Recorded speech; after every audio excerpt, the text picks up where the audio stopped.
Okay, so we're going to talk about therapy and the fear of the authentic self.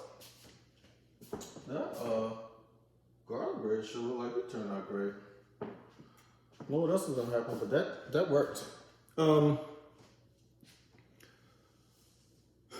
Never thought I would do therapy. I think I always wanted to. Never thought I would. I've always been fascinated with the concept. Always watched dramas, Sopranos, all the movies. I analyzed this. Any movie with a therapist in it, I was going to watch it. Dexter, anything with a psychological edge. There's so many shows with therapy in them. Enlightenment.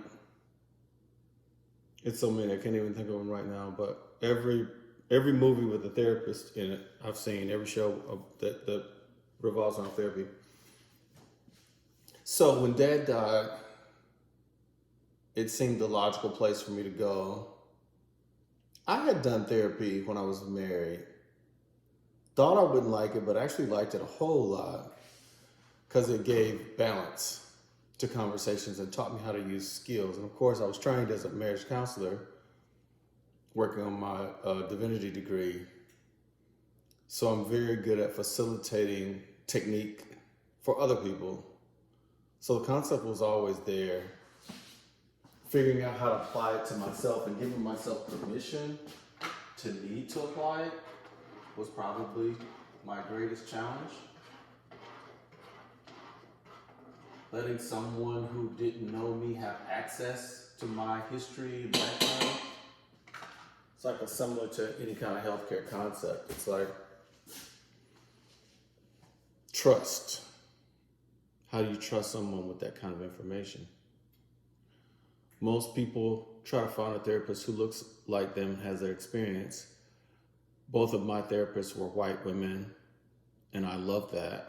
I love that they couldn't relate to my experience. I love that they had to defer when anything came. And of course, most of my stuff was about being a man, being a black man in the South, being a black man of Judeo-Christian heritage in the South, and an evangelical construct, all that.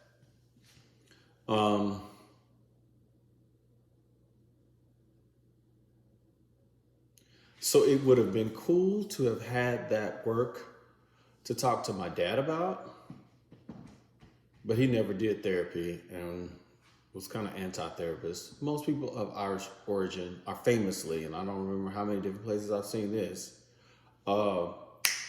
Departed. It's another one of those movies that centers around therapy. People of Irish background are famous for not being having a cultural context that's not conducive to therapy. So that was definitely true for me, my dad, and my entire family. But because Dad was gone, I kind of didn't have him to overrule my process, and so I allowed myself to participate. And of course, that's what led me to eventually writing, because I wanted to be able to check in with myself, monitor myself, track my own progress, and create goals for myself the same way I've always done externally. If I wanted to learn how to play a song, if I wanted to audition for a part, if I wanted to compete for a moot court, if I wanted to publish an article, whatever, I've always been very disciplined and very able to set these benchmarks and achieve them, but I'd never done it for myself. And I feel like the authentic self is only arrived with that type of intention. You don't arrive at a better version of yourself just by life happening to you.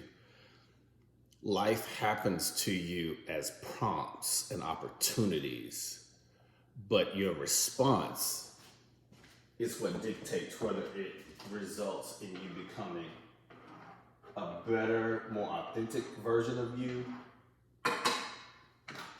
or going in the opposite direction. And I think a lot of us go back and forth. So we make progress, but then we lose it. We get ground, but then we lose it. And I think sometimes a therapist is a great objective barometer. The observer. Think about the observer from What the Bleep Do We Know? anytime an observer, and I can't remember whose theory this is, but anytime an observer is introduced to a phenomenon, the phenomenon is affected by the observation. Jordan Peterson talks about this too. And I think that's what a therapist can do. A therapist can be your observer over time and help you process and manage and keep up with yourself, because your brain, your ego gets involved and tricks you into thinking that you're great, you're good, you're fine, you're okay, you're on top of it, you got this. That's an ego. The shadow self, the rest of you, your body, your heart. I just realized recently that a lot of the language people use is around the heart. They say, in your heart, you know a thing, or deep in your heart, you knew that what you were doing wasn't in your best interest. That's this other person, this other self, this other unifying goal. And so I think there is a fear of becoming your actual self, because if you ever arrive at your optimal self, you no longer can blame your condition on your circumstances. And I think it's much easier to say, oh, well, the reason why this wasn't successful for me is because of what happened to me. And if this hadn't happened to me, if I'd been born in a different city, if I'd been born in a different house, if I'd been born to different parents, if I had different opportunities, if I'd been allowed to play sports, if I'd been able to date this girl, if I'd been able to go to this school, if I'd been able to get this job, right? You can if only. And so your life never becomes, but it's never your fault. It's always everything else's fault. But once you start thinking about the authentic self, you don't get to excuse anything, especially your own behavior. And this is the going back to the introduction of the shadow earlier in the book. This is how most of us discover there's a shadow, is because there is this outburst. There's this version of us that comes out in some type of emotional setting. Someone cuts you off in traffic. Someone takes your parking spot. Someone cuts you off in the grocery store. Someone does this thing, and all of a sudden, here you are cursing, screaming, fighting, running, yelling.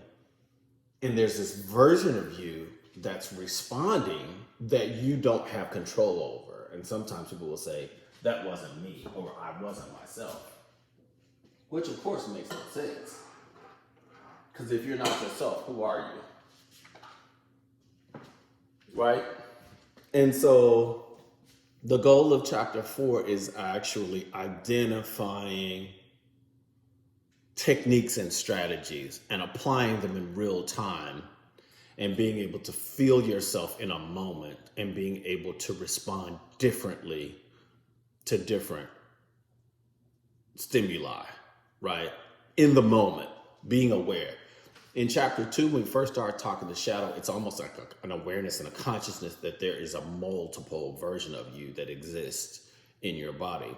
Chapter 4 is much more about, okay, so since we know what we learned in chapter 2, how can we apply it in real time, contemporaneously, so that we can respond differently?